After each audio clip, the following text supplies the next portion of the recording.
Welcome back to On Texas Football. I'm Jeff Howe, joined by CJ Vogel and Gerry Hamilton. It's time for this week's edition of the Recruiting Breakdown. We're going to be talking about the transfer portal needs met, what's still on the board for Texas, and start looking ahead to Junior Day this weekend. High school recruiting still does matter, folks. We'll get into that here in just a little bit. Gerry, before we go any further, though, let's thank our long-running sponsor for the Recruiting Breakdown. That's our good friend, Mark Saunders. When it comes to protecting all your stuff, wouldn't it be great to have one place that protects it all? That's Texas alum Mark Saunders, tried and true. Texas All-State agent Mark Saunders serves the Austin and Round Rock area and the entire state of Texas. That means he is the only insurance agent you'll need. Everything from your home, car, and boat to your motorcycle, RV, and ATV. Hey, CJ and I should ask about computers, too. We both had computer issues recently. Can he insure those? He probably can. Call Texas All-State agent Mark Saunders' office today, 512-218-8571. Here's our On Texas Football guarantee. With over 35 years of experience, you will be in great hands with Texas alum Mark Saunders. Again, give him a call today, 512-218-8571.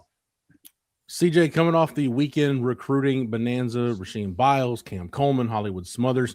It's probably good just to reset everything. And it's the staffs across the country doing that right now. You get to reset your board a little bit with the dead period. But how do you feel Texas has done, CJ, meeting their needs in the transfer portal at this point? Yeah, I love what they've done so far. You know, it's kind of a windy road to get to where they've gotten, but they've arrived at a place that Texas fans should be very excited about moving forward, right? You get two all-conference running backs. You get the best wide receiver in the portal. You go out there and you add one of the better inline blocking tight ends from the Big Ten as well. So offensively, you feel good, right? The offensive line, we'll get to that here in a minute. Defensively, you've shored up that defensive line. You feel really good about Bo Masco coming in. Still, linebacker, maybe a defensive back as a safety, but all in all, you're adding multiple first-team all-conference level guys and done so at positions of need across the board. It's been, again, a windy road, but the destination is still looking at the mountains and the view. It looks pretty good from here. CJ, real quick, what of these moves do you like the most? It's easy to look at, Cam Coleman again, getting the number one receiver in the portal. Gerry, I'll get to you in a second because I know exactly where I want to go with you on that question. But CJ, what do you really like about what Texas has done the most? Well, they've gotten a lot of production, a lot of guys that have played a lot of snaps outside of the big shiny, attraction so far. One of the more underrated moves is Ian Dreffard from Arkansas. You go out there and you add a big boulder in the middle of your defensive line. And what's been a staple of the Texas defense over the last few years, it's been goal line stands, fourth down stops. You don't do that if you don't have a big boulder up front. So Ian Dreffard, what will be eventually Zion Williams on this defensive line as well. Those are two moves that I've really liked so far for Texas, and that's not the Cam Colemans and the Raleek Browns and the Hollywood Smothers. So that, to me, is something that I think Texas has done a fine job of finding, executing, and adding. Gerry, I'm going to just set this on the tee, let you rip it down the fairway. Everybody's excited about offense, and rightfully so, but you've maintained the Texas defense could be drastically different getting Rasheem Biles from Pitt. Yeah, look, I think he's every bit the playmaker that Cam Coleman is, just on the other side of the ball. Why do I say that? Rasheem Biles has 180-plus tackles in the last 2 years, 20 games that covers, I believe, 21 games. He has 31.5 tackles for loss as a college linebacker in the ACC. Now, they blitz him a lot because he is so good at attacking, but he also has forced fumbles. He also has interceptions. I mean, he makes plays all over the field. He is just as important to Will Muschamp's defense as Cam Coleman is to Arch Manning and Steve Sarkisian's offense. I don't think there's any doubt about it. And look, Justin Crier's a thumper, an A-gap, B-gap thumper. He has his role in this team. But when you put Rasheem Biles out there with Ty Anthony Smith, and we'll see what young but very talented Tyler Atkinson does, how quickly he picks things up, this becomes an incredibly athletic linebacker unit. A group of linebackers that has range, speed, closing ability, TFL possibilities, and they strike. I mean, Rasheem Biles may weigh 215, 220, but he hits like he's 230. And then Bo Masco as well. I mean, that's a 2-year starting Big Ten corner. I mean, that is nothing to sneeze at. A guy that was honorable mention all league. He's also played some nickel, so depending on how Muschamp moves the parts around, he is a bigger frame guy than a Grayson Littleton, so you will see what Muschamp does with all that defense. Could Littleton get looks at corner and Masco also get some time at nickel? All of it's in potentially in the works to see what Muschamp does.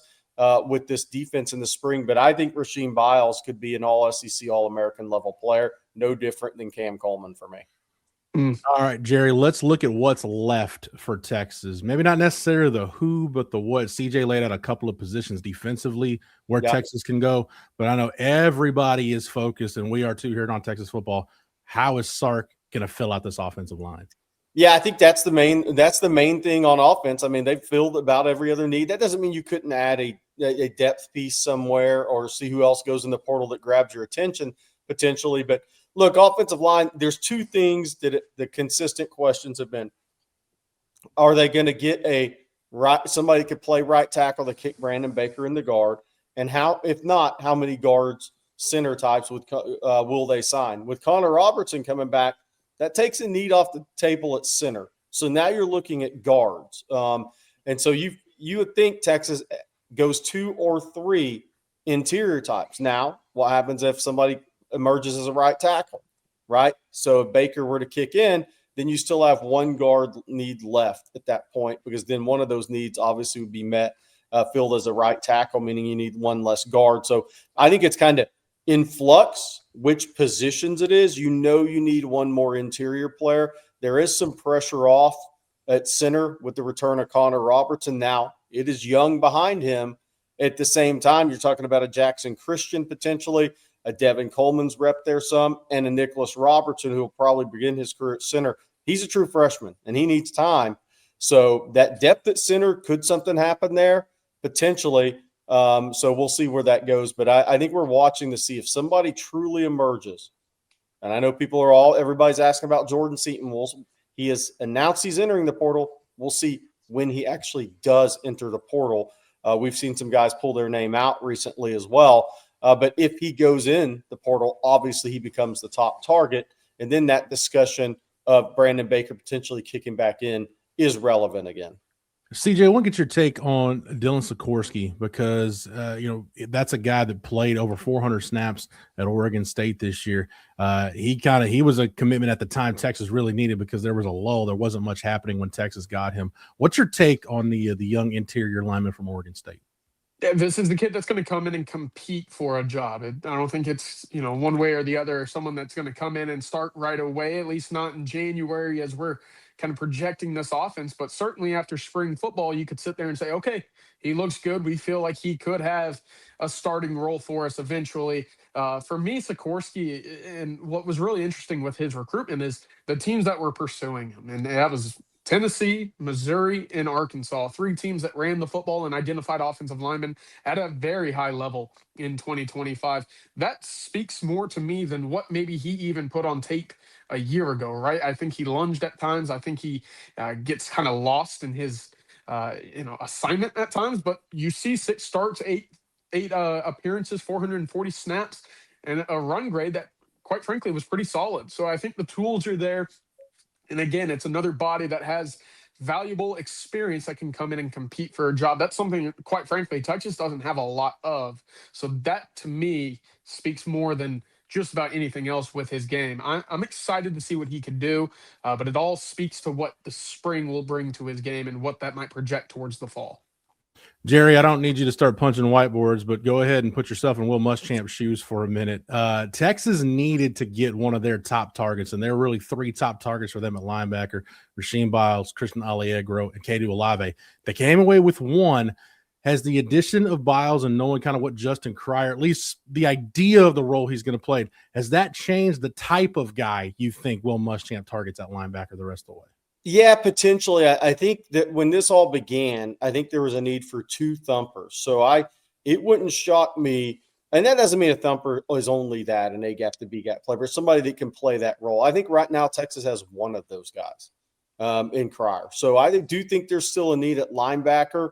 Obviously, with Kedu Olave going to BYU, he's a tremendous football player, an all-ACC level linebacker. I still think there's a need for that. I think athletically, Texas is in a great spot with Tyler Atkinson, Biles, and Tynthony Smith. I mentioned that earlier. I think for the people wondering, I think Kosi Okpala is an overhang outside backer. Obviously, he's not really a space linebacker at this point in his career. And I think Rocky Cummings is the same thing. with maybe a little more versatility. But those two guys are freshmen, and they're going to need time. So I think there is a need there for a thumper linebacker or one more linebacker to cover yourself due to injury that will happen during the season. I also think Brad Spence factors in a couple of different ways. Mm-hmm. Could Will Muschamp play him as a overhang and then also play him as a inside linebacker at times as well? I think that is a question that will be answered in the spring. But if that is what you're banking on to cover yourself from injury, hey, look, Texas still needs an edge, an overhang linebacker and a 3-4 pass rusher. Right now, they may not have as much versatility decision to make with Brad Spence if they don't fill that role in the portal, because that's going to have to be him. So that edge, that need is still there as well from a pass rush standpoint when Will Muschamp's in a 3-4. Because I'll keep saying this, when Will's in a 3-4, Lance Jackson's a 5, right? I mean, Richard Wesley's a 5. Those guys aren't going to be the outside linebacker, the overhead linebacker. Zena likely won't be either. So there is a need still there. And then the final need I have defensively, if it's a possibility, could be a disruptive interior player on the D-line or one more secondary member. Yeah, CJ, real quick, Texas, they kept Kobe Black and Derek Williams from going into the portal, so that's a corner and a safety that are going to compete for spots. We know Jerry laid out Bo Masco, Grayson Littleton. You've got some versatility there. Anything you'd like to see Texas do in the secondary to wrap up this portal cycle? If the right safety prospect comes along, that's where I'm looking. Of course, Jelani's going to be one of those guys in 2026. Do you feel strong enough about Derek Williams' recovery, or do you see the progression of Xavier Filsaime, who athletically is there but might be a step slower and where Texas might want to be in that secondary space? I think that's going to be really interesting. And how much do you actually get out of Jonah Williams in the spring, right? So a lot of unknowns opposite of Jelani McDonald right now in that safety room. Could Zealous Hicks take a leap? We'll have to wait and see. But again, as we've talked about at a number of other positions, hope can only get you so far. And if you're going truly all in, you don't leave anything up to chance. So safety's the spot I'm looking at, saying potentially if the right guy comes along, they can make another splash, move out of the portal. All right, Jerry, one more time, let's thank our sponsor for this edition of On Texas Football, our long-running sponsor here on the Recruiting Breakdown. That's our good friend Mark Saunders. Yeah, Texas All-State agent serves the Austin and Round Rock area and the entire state of Texas. That means he's got all of your insurance needs covered, Texas Longhorn fans. Call Texas alum and Texas All-State agent Mark Saunders' office today, 512-218-8571, our OTF guarantee that a lot of the community members have taken to heart in the last couple of years is that Texas alum Mark Saunders has over 35 years of experience.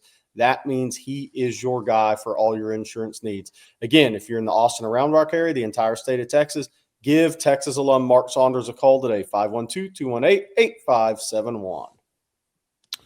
Jerry, we said at the top, high school recruiting still does matter. Texas has Junior Day coming up this weekend. Given, you've had a chance to get on to work the phones a little bit, get an idea of who's coming in. How, if at all, is the approach of the staff changing from this Junior Day to previous years? Yeah, and I think it's a great point you brought up, and I'm going to get to that in a second, but I do want to emphasize why high school recruiting still matters. Colin Simmons, Cade Phillips, Grayson Littleton, Arch Manning, Trevor Gooseby. I mean, I can go on, Ryan Wingo. I can go on and on and on. High school recruiting absolutely still matters. It is still the lifeblood of your program, maybe just in smaller numbers moving forward. I think what'll be interesting, CJ and Jeff, is how many guys does Texas bring in for these Junior Days? Is that number approach this Junior Day? Does that number approach the last couple of years' number? And then when we get closer to June, we will talk about, will Texas bring in as many official visitors? I think that's something down the line that we'll track. The Texas staff is on the road Monday, Tuesday, Wednesday during this dead period. There's been coaches up in the DFW area. So the Texas staff and Will Muschamp is kind of making some rounds, making his presence be known before this first Junior Day a little bit from what we understand, and has had a lot of conversations with top defensive targets. But it still matters, CJ, very much. If you look at some of the guys scheduled to attend early on, Brian Swanson, offensive tackle from South Oak Cliff, Ishmael Kamara, tackle guard from Gilmer, Peyton Miller, the top center prospect from Anna High. Both those guys in the DFW area, Kamara, obviously, and Gilmer. Montre Jackson, a speedy corner at Lakeview Centennial. Also, a couple of North Crowley DBs is in this group. And I want to say this, as we stand on Tuesday when we're taping and then publishing this, John Meredith III wants to attend the junior day. That will come down to, does his family, who's had some travel here in the last couple of weeks, do they feel like getting out and traveling again this weekend? But make no mistake, John Meredith does want to attend the Texas Junior Day if it works out. CJ, whether it's the approach of the staff or the visitor list in particular, what stands out to you about this junior day?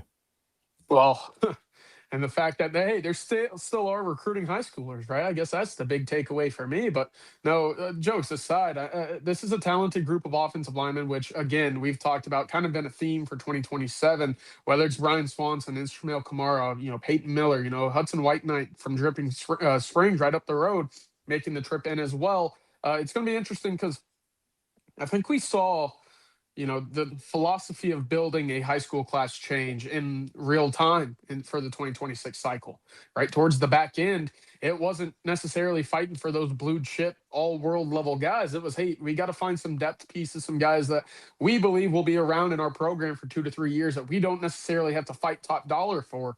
That's going to be interesting to see, and whether or not they get those guys on campus immediately, we'll see. But additionally, and this is, again, kicking the can down the road, but Jeff, when it comes to high school recruiting, you mentioned the all-world guys there, but how many of those Ethan Burks or Connor Robertsons or Jade Barons, guys that had to wait 3 years, can Texas find out of this 2027 class? We'll see how many of them can be identified early on by making it to this junior day. And of course, quarterbacks are going to be really important as well. 2 2029 guys I want to mention just real quick. I know 29 is a hell of a long way away, but Willis quarterback Lincoln Frazier was Max Prep's all-American freshman. He will be on campus. He was the high school teammate and quarterback of Jermaine Bishop. And then Ty Snell, who was on campus for the Arkansas game, 2029 quarterback out of Allen. Both of them will be on campus. We know how Sark is very particular about his quarterbacks. They normally get a good, quick grip on the situation. They will be on campus this weekend as well. Yeah, Jerry, real quick, CJ just hit on quarterback, and I'm big on premium positions, and I think quarterbacks, guys that can protect the quarterback and guys that can disrupt the quarterback. I still think, and this again may be me being naive, I still think there's a world where those positions, it's better to try to recruit those guys, get them on campus as high schoolers, because they're, number one, those guys need longer to develop, and two, it's probably going to be cheaper for you in the long run to get homegrown products out of those positions rather than try to go get it on the open market. Absolutely. Absolutely. This is still very important, Jeff. I totally agree. I want to throw some names at you. And I want you guys to tell me this, and Texas fans respond to this. Would these guys still be recruited today in the day and age of the portal moving forward? Moro Ojimo, Byron Murphy, Tavondre Sweat, Jonathan Brooks, Christian Jones, Jalen Ford,